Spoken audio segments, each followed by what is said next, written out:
Fala galera, vamos codar? Seja bem-vindo ao meu canal, meu nome é Gabriel, eu sou desenvolvedor Android, sou cientista da computação e trabalho nesse mercado de desenvolvimento faz uns 10 anos.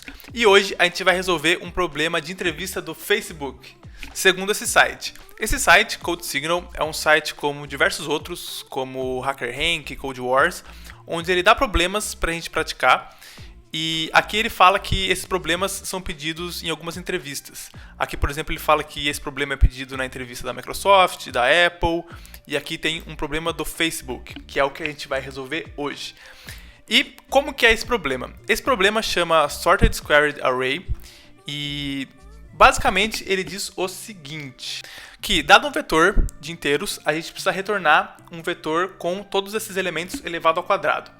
O vetor de entrada é ordenado e o vetor de saída também deve ser ordenado.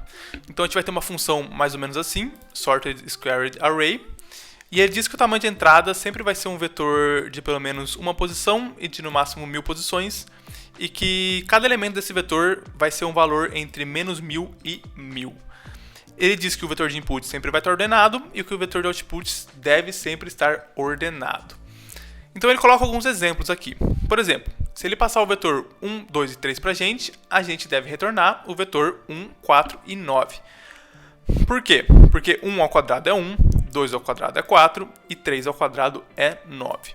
A gente também pode ter valores negativos, como por exemplo, menos 3, menos 2 e menos 1. E aí a gente teria que retornar 1, porque menos 1 ao quadrado é 1, 4, porque menos 2 ao quadrado é 4, e 9, porque menos 3 ao quadrado é 9. Repara que a gente pode ter valores negativos e valores positivos, e a gente teria algo como menos 6, menos 3, 1, 2, 4 e 8, e nosso output deveria ser 1, 4, 9, 16, 36, 64.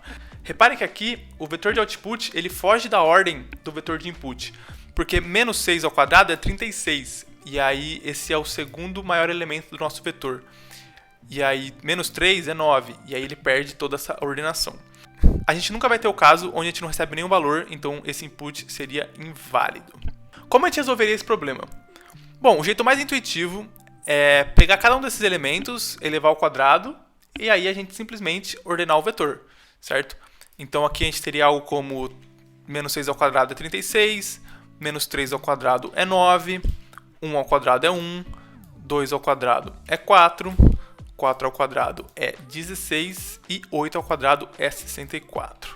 Se a gente simplesmente ordenasse o nosso output, a gente teria algo mais ou menos como 1, 4, 9, 16, 36, 64.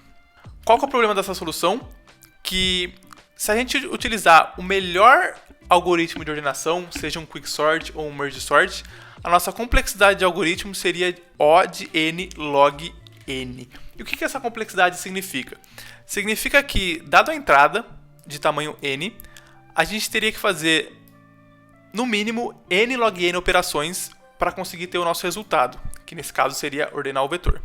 Imagina que a gente use um algoritmo de ordenação pior, tipo um bubble sort. A complexidade do algoritmo bubble sort é n ao quadrado. O que isso significa? Que se a gente tiver um vetor de tamanho 6, a gente tem que fazer n ao quadrado operações para chegar no nosso resultado. Ou seja, aqui a gente teria que fazer 36 operações para conseguir ordenar o nosso vetor. Com o merge sort ou quicksort, a gente teria que fazer no mínimo n log n operações para ordenar esse vetor. Aqui a gente tem um algoritmo da solução intuitiva. Então a gente criaria um vetor do mesmo tamanho do vetor de entrada, e para cada valor do nosso vetor de entrada, a gente encontraria o quadrado desse valor e colocaria no nosso vetor, e aí depois a gente simplesmente ordenaria o nosso vetor. Diversas linguagens já têm o método para ordenar vetor pronto, aqui é em Kotlin, mas Java, Python, diversas linguagens têm, e aí a gente retornaria o nosso vetor ordenado. N log n é uma complexidade boa, mas o problema pede para a gente ter uma solução linear. Afinal, é isso que vai ser pedido na entrevista. Como seria uma solução mais performática desse problema? Para resolver de uma maneira linear, a gente teria que percorrer uma única vez o nosso vetor de input. E repare que o maior elemento que vai ter no nosso vetor de output vai ser ou o elemento mais negativo elevado ao quadrado ou o elemento mais positivo elevado ao quadrado. Depois disso, a gente vai ter ou o segundo elemento mais negativo elevado ao quadrado ou o segundo elemento mais positivo elevado ao quadrado. E assim a gente vai indo. Então, a gente pode criar um vetor de output com o mesmo tamanho do nosso vetor de entrada e começar a preencher o nosso vetor de output de trás para frente, do maior valor para o menor valor. E aí no nosso vetor de input, a gente vai ter dois índices. Um índice que começa da esquerda para a direita e um índice que começa da direita para a esquerda. E a gente vai testando para ver qual que é o maior quadrado que a gente tem. E aí a gente vai preencher o nosso vetor de output de trás para frente. Então a gente vai ter algo mais ou menos assim. No nosso vetor de output, a gente vai começar a preencher ele de trás para frente. Então a gente vai começar a preencher ele aqui dessa posição. E no nosso vetor de input, a gente vai ter um índice esquerdo e um índice direito. E aí para preencher nessa posição, a gente vê qual que é o maior elemento. O índice esquerdo elevado ao quadrado ou o índice direito elevado ao quadrado? Bom, nesse caso é o índice direito elevado ao quadrado. Então a gente vem aqui, percorre 64, muda o índice para trás e subtrai o índice da direita. E agora a gente compara qual que é o maior elemento elevado ao quadrado, o índice esquerdo ou o índice direito. Nesse caso, o índice esquerdo elevado ao quadrado vai ser maior, porque vai ser 36. Então a gente vem aqui, atualiza 36, atualiza o nosso índice do output e avança com o nosso índice esquerdo. E aí a gente vai fazendo essa comparação. Qual que é o maior? O índice esquerdo elevado ao quadrado ou o índice direito elevado ao quadrado? Nesse caso, o índice direito, 16.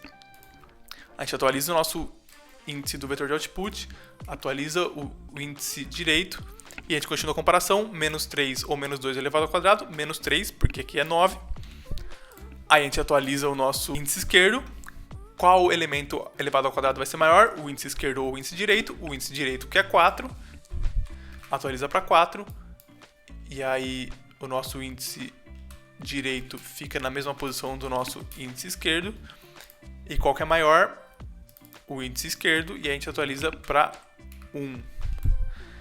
E desse jeito a gente consegue construir a nossa solução percorrendo apenas uma vez o nosso vetor de input. E assim a gente consegue construir uma solução linear para o nosso problema. Vamos ver como fica o código disso. O código disso é mais ou menos assim. A gente cria um vetor do mesmo tamanho do vetor de entrada, inicializa ele inteiro com 0, cria um índice para a esquerda, cria um índice para a direita, o índice da esquerda começa na posição 0, o índice da direita começa na última posição do vetor. E aí, para o tamanho do vetor menos 1 até 0, a gente verifica qual valor é maior. E aí a gente verifica o absoluto do valor esquerdo com o valor direito. Se isso for verdade, a gente atualiza o nosso vetor de resultado e mexe com o vetor esquerdo. Se não, a gente atualiza o nosso vetor de resultado com o valor da direita e atualiza o nosso índice da direita. E aí a gente tem o nosso resultado. Será que isso vai funcionar mesmo? Vamos rodar ele lá no nosso CodeSignal. Então eu vou copiar o código aqui. Eu vou aqui para o CodeSignal, colar esse cara aqui. Vou rodar os testes para ver se passa. Momentos de tensão. E os 9 testes que ele fez passou. Agora vamos submeter esse código que ele vai rodar sobre 300 testes. E aqui ele vai fazer alguns testes mais pesados. Então vamos submeter. Momentos de muito mais tensão para ver se isso realmente vai passar. Será que vai? Será que não vai? Vamos ver. E passou! Nice work! Conseguimos uma estrela. Na verdade, a gente conseguiu alguns pontos aqui. E assim a gente resolve o nosso problema de entrevista do Facebook. Se você gostou do vídeo, deixa o like, se inscreve no canal. Se assim como eu, você quer aprender cada vez mais a escrever códigos melhores, comenta um soquinho aqui embaixo e valeu!